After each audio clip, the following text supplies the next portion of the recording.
Buona serata a tutti, tifosi de la Roma, Internet, bonsoir.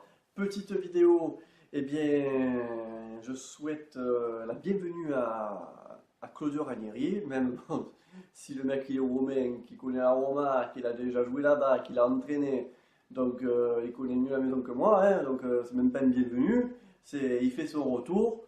Je suis très content de ce retour, je suis très content que Ranieri prenne les rênes pour 3 mois.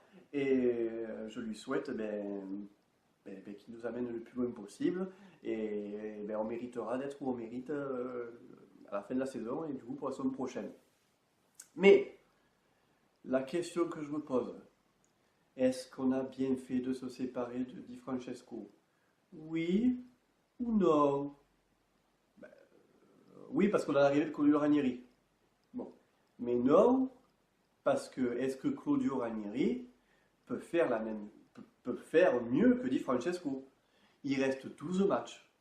Les choses après Porto ont été dites, que ce soit au niveau de la direction, entre les joueurs, je pense que tout le monde s'est parlé, tout le monde a brisé la glace.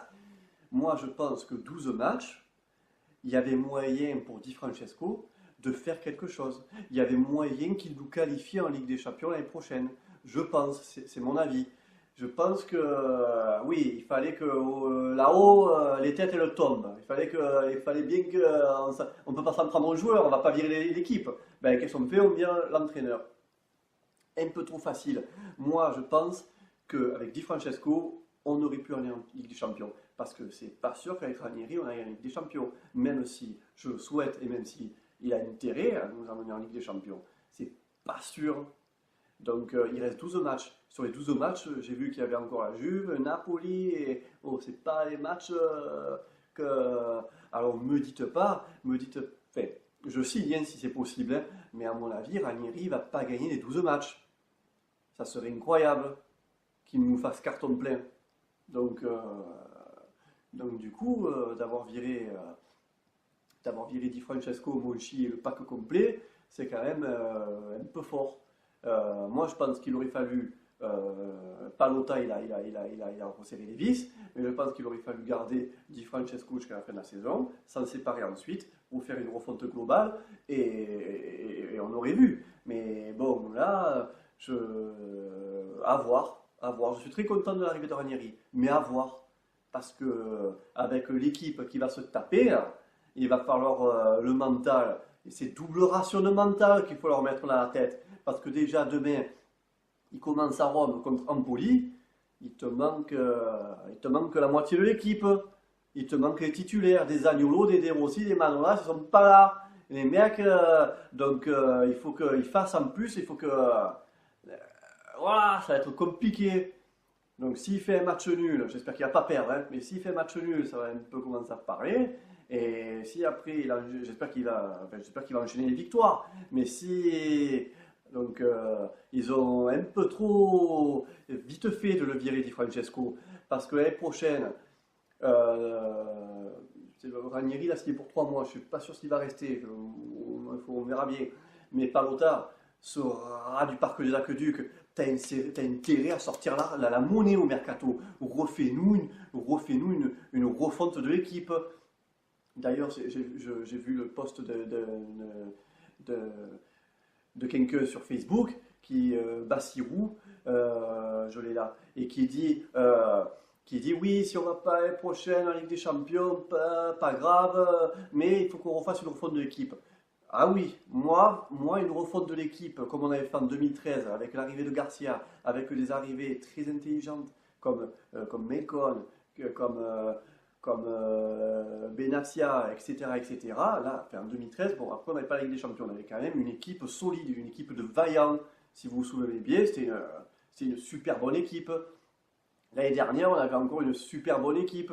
Mais arrête de nous vendre des pépites, arrête, sors un peu l'argent, sors de ce système des États-Unis, arrête et lâche l'argent, Pallotta.